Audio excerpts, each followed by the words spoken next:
Welcome to TWitWoW, the best wrestling podcast made for wrestling fans, by wrestling fans, on the web today. I'm John. That's my cohort and commentary, Ashton. And this is our NXT review. Yes, after a month away, we are back with NXT reviews. And what an episode to come back on. This episode was so much fun. We got to see our NXT champion, Andrade Cien Almas El Idolo, in all of his greatness. We got to see the women kill it in Ember Moon and Peyton Royce. We got to see a tag team get squashed. And we got to experience the greatness, the wonder, the resplendence of Adam Cole, baby!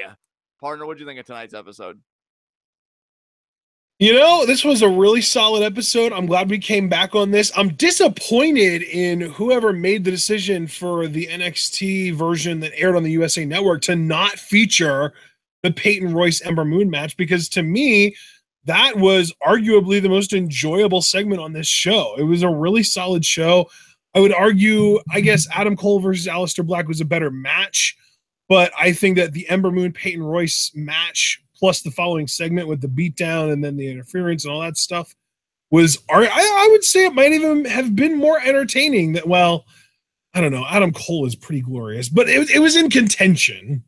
Yeah, I mean, dude, in all seriousness, putting Adam Cole aside for a second, even though I'm fully aware that nobody puts Cole in the corner, if I'm Ember Moon and Peyton Royce, like, if we would have covered the USA version, their occlusion from tonight's episode would have absolutely been a heat of the night for me.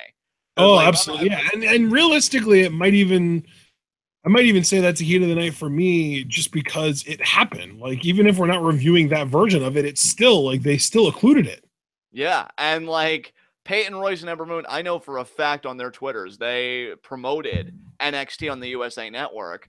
I'm honestly wondering, dude, like, I'm wondering if anything will come out tomorrow or in the coming days, if this is like a last minute decision that you hear about all the time with like WWE Creative and like Backstage Hands, or maybe even the USA Network, like, hey guys, you're getting cut, your match is going to be seen, because that's some bullshit what happened to them tonight. And yeah, you already said heat of the night, so let's get right into it. Heat of the night. And since we're in the midst of discussing it, yeah, I think those women were done a huge disservice. It was a solid match, and yeah, that's definitely a heat of the night that we both share. That aside, do you have any other heats of the night that you want to air out? Man, let's see. No, I don't think so. I think I'm good to go. The only nitpick I have, and it's funny because it's dealing with the same thing, I thought Nikki Cross overstayed her welcome a little bit. It's like, I didn't even dislike what she did as far as like driving off the Iconic Duo. Like, all that was fine. Like, I get it, right? But then when she's, I don't get it. Why did she do that? Is she a good guy or a bad guy? Am I supposed to like her or not?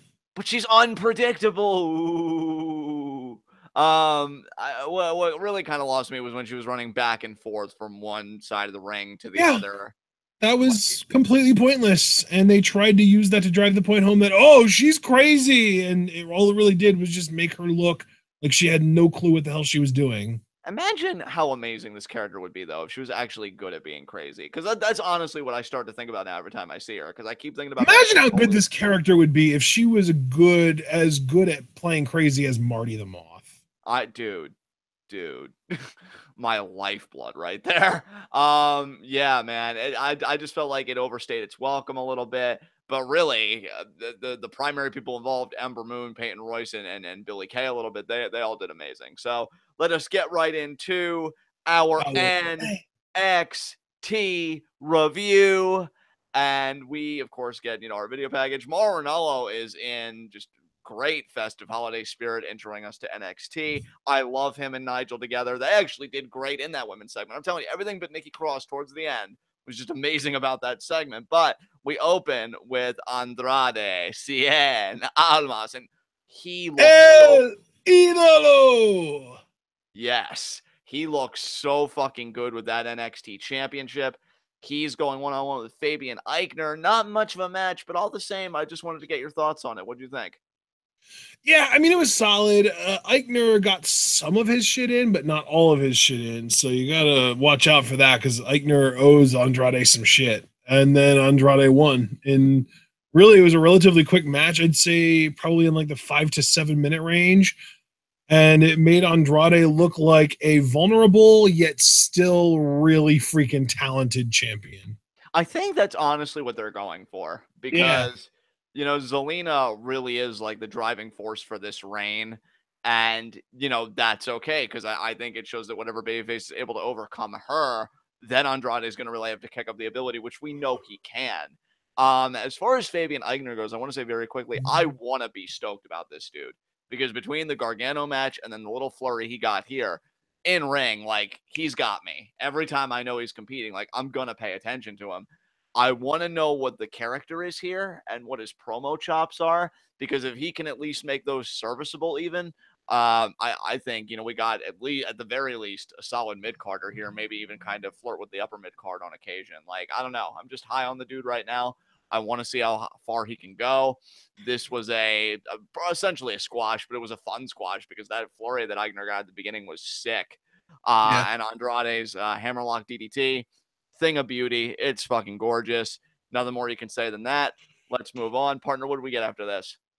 Well, before we move on, I want to remind everyone listening right now to like the video because it helps us out and it, boosts us up on the YouTube ratings. And because we weren't able to actually review the 8 o'clock or the 7 o'clock airing of the show because it was missing the most important part of the show, we're going to be an hour later than most people, even though we're being more thorough. So like the video, let us know that you enjoy what we're doing. And now let's move on. We got an Aleister Black video package. It was really cool, actually. We got a video package for both Aleister Black and Adam Cole during this show prior to their match. So they did a really good job of building up to that. Yeah, I love it. I love that these two guys, because it really is a dream match that you're getting for, free.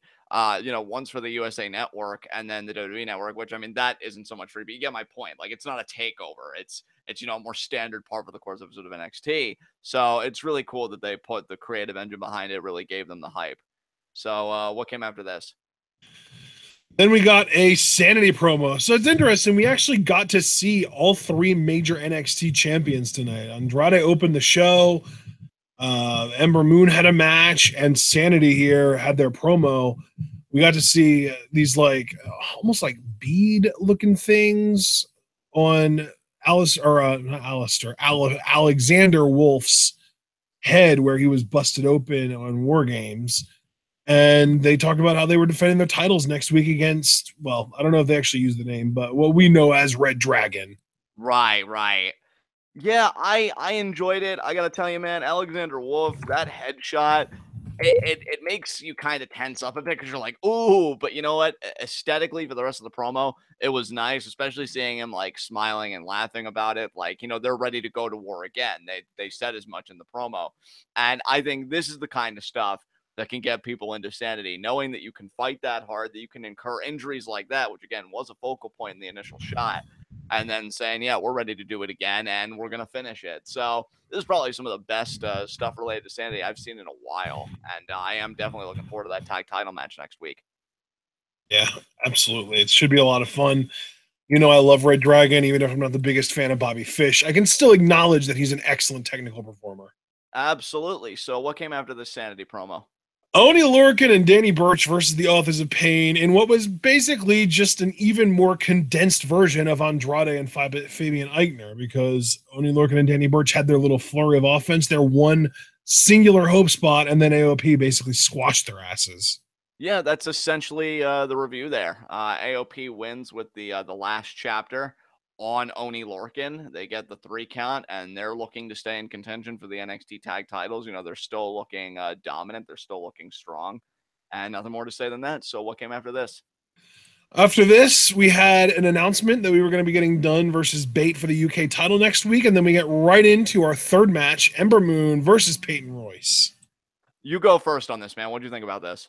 It was so good. I love Peyton Royce. I love that she yelled, "I hate you" at Ember in this match. It was just wonderful. And the Tiger Feint kick. Come on, man.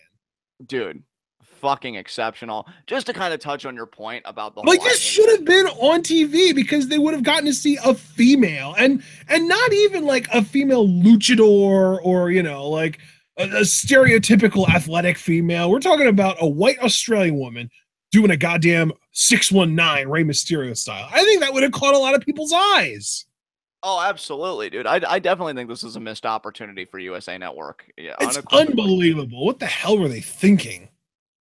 They weren't thinking at all, which was precisely the problem. But I just wanted to touch on your point very quickly about Peyton Royce's "I hate you" remark.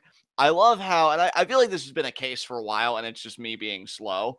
But I've definitely noticed like the past 2 weeks, like tonight and then last week, how animated Peyton is in the ring, and I love it because You know like what though? I'll even say I love that about her, but I do feel like she needs to learn how to tone it down a little bit because sometimes it feels a little bit too far, a little over the top. And that's fair. That's fair. But you know what? I think what I love about it in the moment until it starts grating on my nerves is you could tell that Billy and Payne are just having so much fun with this run and just being in there. And like the whole facial expression she made with Kyrie saying like in their match that got jiffed and then she responded to it. Like clearly her being animated is catching wind with people. And then the whole I hate you thing, like it's great. It almost has to me kind of a vibe of early 2000 heel Christian when he used to throw like tantrums and shit. But actually, this is like a dialed back version of that. So if you could dial it back just a little bit more, I think we'd be golden. Great back and forth. Love the flexibility of Peyton on display. That knee she got on Ember was sick as hell. Really, Peyton just looks like she could be NXT Women's Champion at any time. I've been waiting for her run. Obviously, I'm enjoying that Ember has the belt, so I'm not looking to rush that by any means. Ember makes the comeback. She gets the total eclipse, which I'm loving how Peyton sells it, which is kind of the twirl around and then the flop. And then it's the 3 count. So Ember Moon gets the win. And then this is where it's like, yeah, that was a really fun match and shame on you, USA Network. But if I'm being truthful, I almost like the post match better just because of the environment and everything. Because you have Billy Kay come in and just kicks Ember Moon's head off. And then Morrow comes in with every kick begins with K. So +5 there. And then I they do, love that. And then they do their double team finish where Peyton slams Ember's face right on Billy's knee.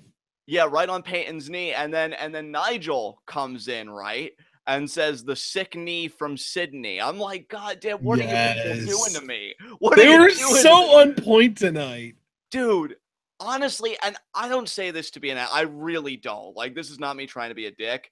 Why is Percy here? Like, this is the one time where I know that the 3-man booth has become standard. And me, I'm a traditionalist. I hate the 3-man booth. I always have. Even when it's good, I'm not really the biggest fan of it. I'm always a fan of 2-man booths. But, like, here, Oh I feel man, you like must have absolutely loved Survivor Series with its 5-man booth. Oh, please don't get me fucking started. But like here, I think I actually have a case because why not just let Morrow and Nigel talk to each other without ever worrying about Percy having getting his stuff in?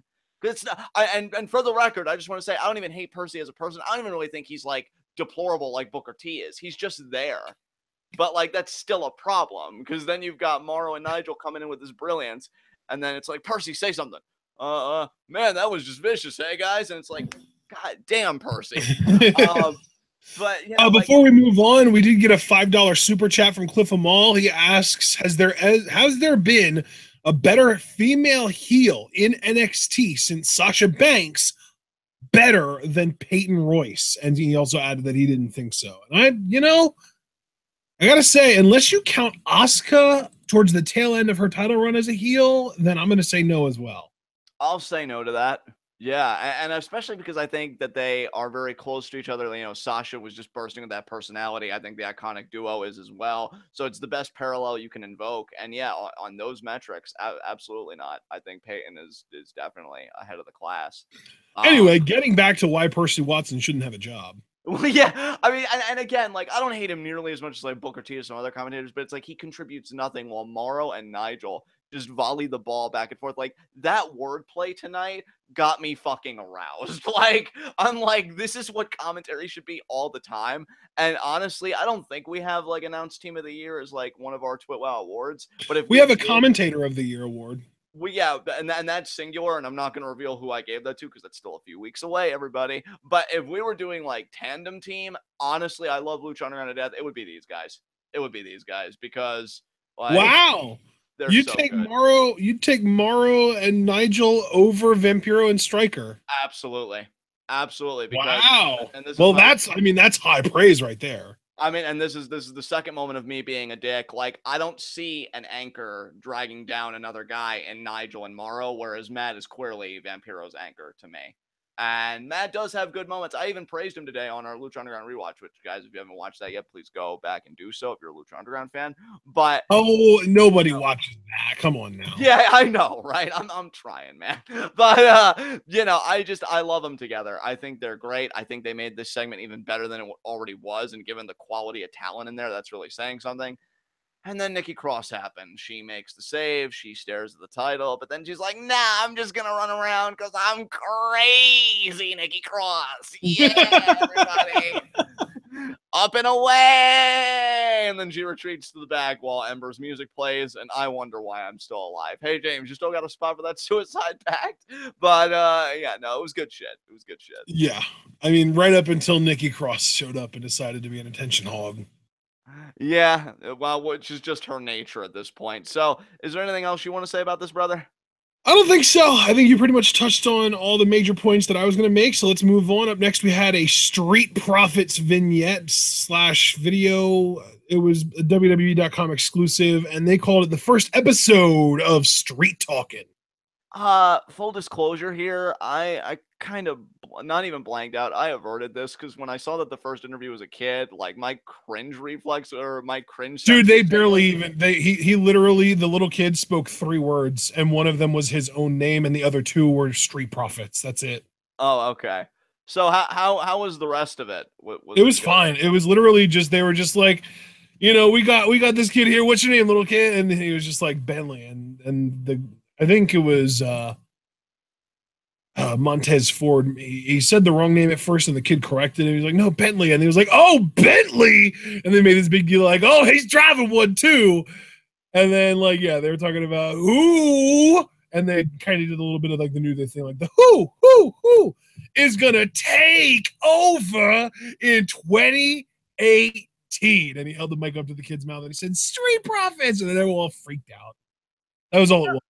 I am gonna say this, so I contribute something to this whole thing. We've already said that we love Montez Ford. He definitely has the charisma and stuff. And Angelo Dawkins, like, he's doing something, and I'm proud of the dude for finding something because I always thought he was going to be future endeavored eventually. But he's even outlived like some of his other tag team partners and stuff, which is funny. But I actually feel like in 2018, if Kyle O'Reilly and Bobby Fish, become NXT Tag Team Champions, that could actually be a worthwhile feud, even from like a personality standpoint, because you've got Kyle and Bobby that'll kind of play it straight. We're serious technical wrestlers, grr. And then you've got the Street Profits that just want to have a good time. I don't know. I think an interesting feud could result from there. So I'm on the lookout for it in 2018, and hopefully it's good because, I'm definitely liking everything going on here. So I'm liking everything about what happened next because after this, we had an Adam Cole video package. Exactly my reaction to the letter. Yeah. God, we'll never be Adam Cole, and that's really depressing. I know. I was even going to say, what words can we possibly do this segment justice with? I don't think they exist. He exists, and that's all that matters. Yeah, it really is. It's all that fucking matters. If you're not Adam Cole, you failed, and you should feel bad because your life is shit. And believe me, I say that as a man that failed. How do you think I get? I was gonna say all 6,999,999 of you. Exactly. Yep. Precisely. Oh God, I even forgot the 999 million. Why are there so many people in the world, John? Oh my God. Yeah. Okay. That's definitely asking an interesting question in the wrong venue. But Adam Cole. I gotta stop asking these random. God. Now, of course, I'm blanking. What's a question that doesn't require an answer, John? Rhetorical. I need to stop asking these random rhetorical questions that can be interpreted as existential because of what you are. Well, not even existential, but like I feel like taken out of context, like why are there so many people in the world? Oh God, TWitWoW espouses population control, and then we get sued. I mean, James already makes us feel like, you know, or makes I can people see feel the like headline now. TWitWoW advocates genocide. yeah, and with James in our motherfucking chat, I mean, they'll definitely give all the evidence they need. Oh yeah. Just look through the chat logs and see him talking about praise ISIS. And if you don't endorse it, why didn't you use the banhammer? Just send me to jail. Fuck. So what came after this? Oh God, he's doing it again. We got the Shayna Baszler vignette, and this was when we actually got to see her face. I was talking with Jackie about Shayna on Twitter, and she was actually telling me when we had that discussion that you guys were kind of discussing it in the Discord. So did you have anything you wanted to say about this? Did you want to talk about this a little bit, or do you just want to oh God. Okay, so to be fair, the discussion was literally, I think it's gonna be this guy. And they were just like, no, it's not gonna be a guy, it's gonna be Shayna because of the spades. And I was just like, oh. But it really looks like a male for that silhouette. And they were just like, yeah, but the spades. And I was like, all right, fine, whatever, it's Shayna. And then it ended up being Shayna. Like that's the conversation, Cliff Notes. Oh, okay. Because, yeah, I know me and Jackie went a bit more in depth into it. I know there was even one tweet where I told her what I thought the next, like, the chain of future NXT Women's Champions was going to be.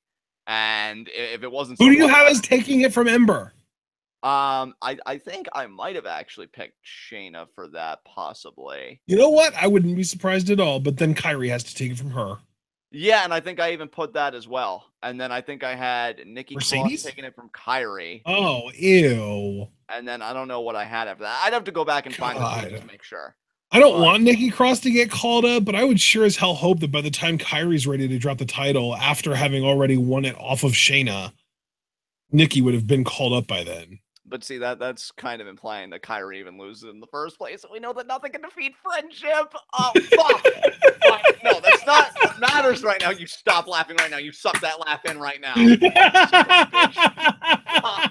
But and we know, and by the way, since it's the 13th, that means we're on the 12 days of a very Kyrie Christmas. Yeah, I'm still fucking pushing it. But no, I have to find the tweet. Well, you can't just move past that. You got to know what Kyrie bought you on the 12th day of Christmas. Oh God. On the 12th day of Christmas, your Kyrie bought for you 12 new masks, and I don't have the rest of the songs, so you're just gonna have to take that so we can move on. Wait, 12 new what's? Masks, like ship masks, like MASTS. Yes. Oh, those are huge. That seems like a big present. Yeah, like the impact from her elbow, because she's amazing. But yeah, I don't know if I got that chain exactly right, like quoting my own tweet. But yeah, me and Jackie had a nice discussion about it. Personally, man, I've been talking so much. I was waiting for you to pull your tweet up and tell me what it was. Oh, yeah. Oh, well, see, I'm not smart like you are, though, so opportunity wasted. But I will say this. The speculation game was fun. I was personally hoping, like, I don't mind that it's Shayna by any means. You know, you and I were very supportive of her, as was Jackie, which is why the three of us are fucking amazing. But I was personally hoping, I know I was talking with Alex Foster about this, if I can English, that it could have been like Axel Dieter Jr., who now I'm really excited to see him debut, because I've seen just a little bit of footage. And he's, got that European style and everything. So I'm very excited to see how he'll do in an NXT context. But he's basically like a not anorexic looking, better looking Zack Sabre Jr. Yeah. That's actually. Except he's German and not from the UK. Exactly. Yeah, that's about as apt a description as you're going to get. But I am still very excited for his inevitable debut. But knowing that it's Shayna. Oh, I found it.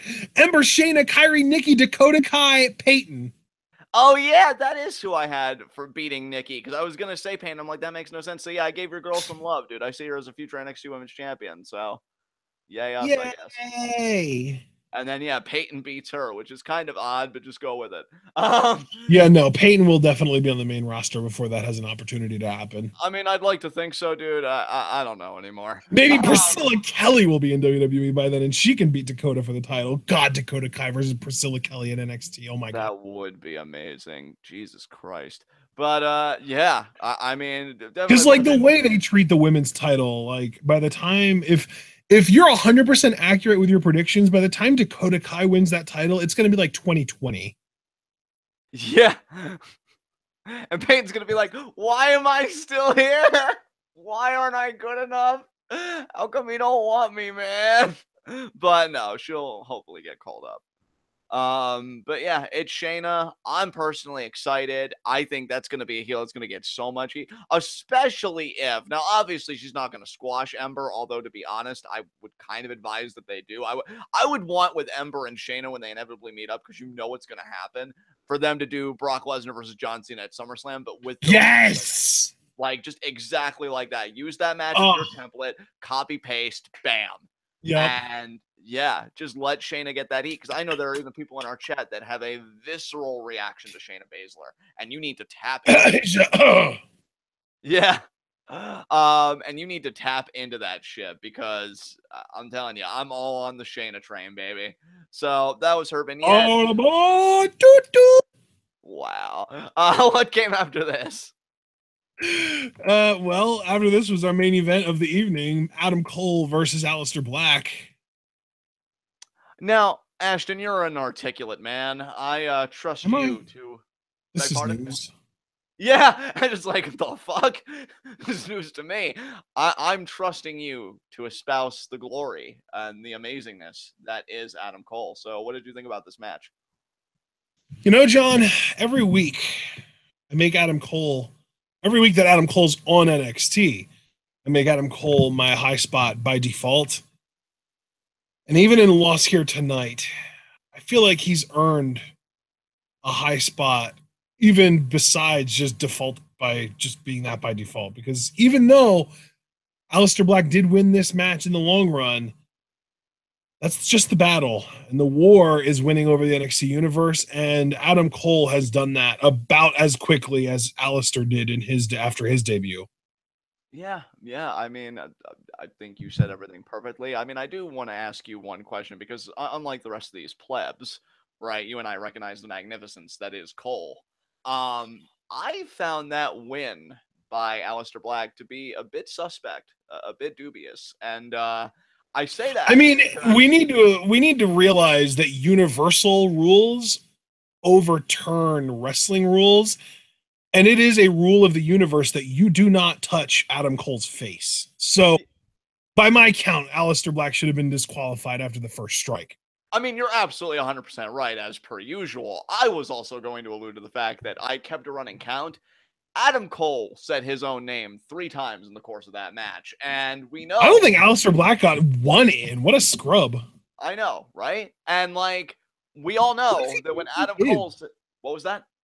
I said, who does he think he is? He's a fucking scrub, is what he is.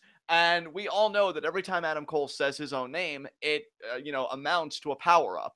So he said his own name 3 times. Now you're going to tell me that Aleister Black beat an Adam Cole that said his own name 3 times? Tell you, man, I test that P. So something's You know wrong what? there, I man. actually, I just, yeah, yeah, okay, here it is. I just looked through my universal rule book that I was referring to earlier when I said that you can't touch Adam Cole's face. And not only does each Adam Cole saying his own name instance provide him a power up, it also counts as a 1 count towards a fall. So the fact that he got 3 of those in, that's a 3 count. He won.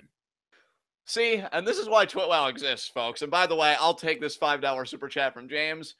I would love it if Adam Cole throat fucked me with his big ol' hog. He is a beautiful man.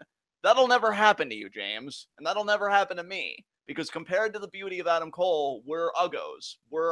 We are quintessential plebs, James.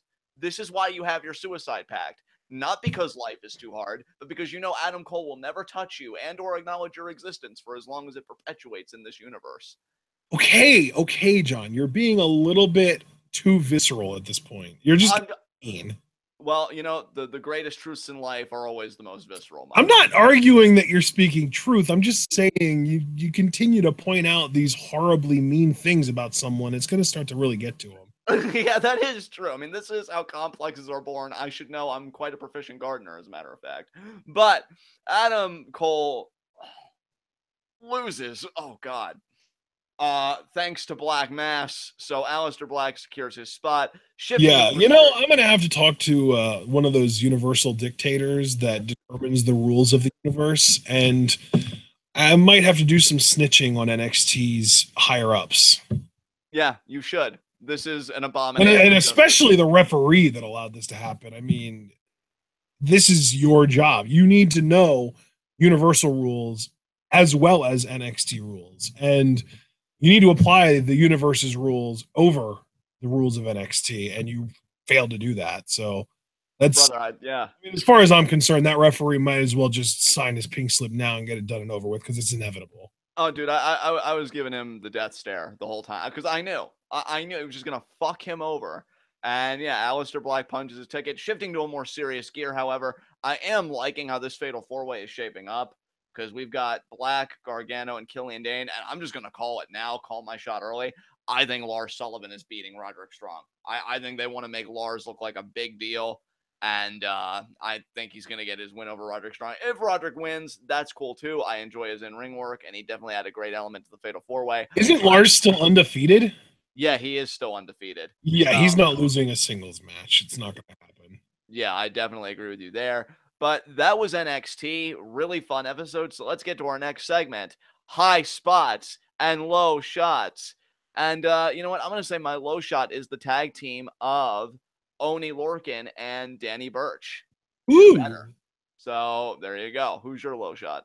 Oh man, it's you know what? Based exclusively on performance, not even looking at kayfabe, because if you think about it, everyone that lost tonight was still great as far as performance goes. Like Fabian Eichner, even though he was probably the lowest on the card out of the people that lost tonight, he still had a great performance, and we know he's spectacular. Peyton Royce will never be my low shot ever. And I mean, same can be said for Adam Cole. Never in my life will he ever be my low shot again. I know I had him as my low shot recently, but never again. And you know, we all make mistakes, right? And you're That's just like, I know, yeah.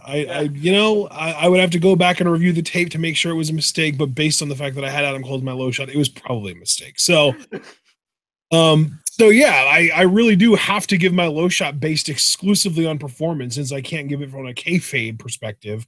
And that being said, my low shot goes to Nikki Cross, because what the hell are you doing? Yeah, really, what the hell are you doing? Just keeping the momentum going here. My high spot is Andrade, and it's not just the idea that he Cien Almas. Damn right. It's not just the idea that he won. It's that knowing that he's got a guy like Zelina in his corner, it begs a guy like Zelina? Beg pardon? I didn't know Zelina was FTM. Oh, sorry. To have a manager like Zelina in your corner, it really does beg the question, who is going to be able to stop me? Who is going to take my NXT championship from me? Because Andrade did struggle until Zelina, kind of got on the apron, which, to me, it illuminates the fact that, yeah, you can have the champ on the ropes, but you're essentially fighting a handicap match every time you compete for the NXT title or just with the NXT champion in general. I mean, to be fair, I feel like Zelina didn't even actually help at all, because, like, it seemed like she was trying to distract the referee, but that didn't even matter because Andrade didn't do anything illegal while she was doing that. And that's true, because, I mean, Andrade was out. If I remember correctly, Eichner was on the top rope. But I think Eichner's attention was diverted enough where Andrade could spring like a counterattack and then really turn the tide. And then the way he threw Eichner into those steel steps, goddamn. But yeah, I mean, having Zelina in your corner is invaluable. They've shown that time and time again. And that's why I could really see Andrade's reign going the distance. It's not just the idea that he's a brilliant performer, which he is, undoubtedly. It's the idea that you've got a manager willing to go to any lengths to make sure you win, which is why she's so amazing at what she does. So, yeah, Andrade's my high spot. Who's your high spot? Just to keep it as simple as possible, I'm going to give my high spot to Aleister Black for qualifying to become #1 contender. Yeah, sounds great to me. Yeah, very straightforward. Yeah, I mean, really, the match is looking stacked as hell, because if we are correct and Lars Sullivan wins against Roderick Strong, then we're talking about Lars Sullivan, Aleister Black. So immediately 2 undefeated guys, Johnny Gargano, and I believe Killian Dane is the Killian Dane, yes. Like that match is like, Honestly, I feel bad for Gargano because, like, even though Aleister Black isn't a physical giant, he's still a giant within the confines of NXT because he's undefeated. Like, he's literally never lost. So, like, Gargano's basically on a losing streak, with the only exception being that he beat Cassius Ohno to earn this spot. And everyone else in this match is either undefeated or gigantic, or both in Lars's case. Yeah, yeah. It's gonna be a crazy fatal four-way. Should be a Poor lot of fun. Johnny, man. He just can't catch a break. Yeah, this is why Candice LeRae left him for James. But regardless, you have any concluding remarks about tonight's episode of NXT? Nope. Neither do I. So with that said, guys, this has been NXT. This has been TWitWoW, the best wrestling podcast made for wrestling fans, by wrestling fans, on the web today. I'm John. That's my core and commentary, Ashton. Guys, be sure to comment, subscribe, and like the video. The more likes you leave, the more likely we are to be the top search result for NXT reviews on YouTube. And when you're the best at what you do, the top is the only place that you belong. So please leave that like. And guys, all of the media that TWitWoW is associated with, between mine and Ashton's individual Twitters, to the TWitWoW Facebook, to the subreddit, that's all down below in the description box. Two pieces of media I want to very quickly plug. The Teespring store. We have so many offerings on the Teespring store. We have specialized Scum Squad merch. We have the real face of the women's revolution, Emma t-shirt, which is still in style because wherever she goes, it's just her silhouette, really nothing indicating WWE. So you can wear it wherever she goes to support her, as you should. We've got the Braun Strowman, I'm not finished with you t-shirt, and you should totally pick that up. So yeah, guys, a lot of great offerings on the Teespring. The TWitWoW Patreon, you guys know the song and dance by now. We have been trying so hard to get to Progress Live reactions. I'm looking at it right now. We're at $108 for the month. Obviously, we're not going to be able to do progress reviews for 2017, but you know what? That's fine. That's fine, because 2018 is an open terrain of possibility for the best WoW coverage. I mean, guys, we're going to be coming into 2018 with a bang with, Wrestle Kingdom and all that stuff. Can you imagine adding progress to that itinerary? You can make that happen. You have the power. Yes, my prediction was off. We didn't get to do it this year. That's fine. I still believe that you guys can get us to that goal. Now, if you're a first-time listener or you're a prospective donator, you might be thinking to yourself, well, how can I help? Easy. $3. That's all we're asking at minimum, is $3 for you to donate. And what do you get in return for that? You get Discord access. That's where you get to interact with myself, Ashton, and the most passionate TWitWoW fans. And you can talk about virtually anything you like, because we have a tab in our Discord for virtually everything. And you get to converse with us. And $3, if you keep donating the $3 consistently, and say you get up to 10 months, and so you've donated cumulatively $30, you can cash those metaphorical chips in, man, for content control. You can have us do a live reaction to a 3-hour show, or you can divvy it up in other means. But yeah, I mean, it's a win-win-win-win. Like, we win because we get closer to progress, and you win because of all the good you get for $3 minimum. And hey, if somebody's feeling generous and they want to donate, 15 or 20 or however much, and just do it all in one shot, thank you. And I mean, yeah, all those goods and some kind of go in there. So you have the power, guys. Let's make 2018 a year of just amazing wrestling coverage, again, between New Japan and Progress and everything else. Let's really make this shit happen. With that said, guys, we are going to be coming at you with Clash of Champions preview and predictions. That's going to be, I think the agreed upon date is Friday at 8, if I'm not mistaken. Right, Ashton? I have something else that's going on Friday, so we're gonna have to do it at 9, as long as you're cool with that. And if you're not cool with that, then we'll just have to do it tomorrow. 9 is fine with me for Friday. That's totally All right, fine. yeah, Friday night at 9 p.m. then is when we're gonna go live with preview and predictions. So Friday night, 9 p.m. for Clash of Champions preview and predictions, and then Sunday at 8 p.m. Eastern Time, it's Clash of Champions live reactions. I'd kind of build it up, but that would kind of give away my hand, I think, a little bit for preview and predictions. We're so close to it now, guys. Be sure to tune in Friday. I think it's going to be an interesting conversation, because I can already tell you some of my predictions may or may not fly too well. So we'll see. Yeah, I was going to say, the cool thing about us not reviewing WWE's television shows every week is that when we do get to preview and predictions, we get to blow people away with what we're thinking. Exactly. So with that said, guys, the next time to gather here, it's Clash of Champions, preview and predictions, Friday at 9. followed by on Sunday, Clash of Champions live reactions at 8 p.m. Until then, guys, thank you so much for joining us for our NXT review. You guys are amazing. Until then, tune in. Peace out.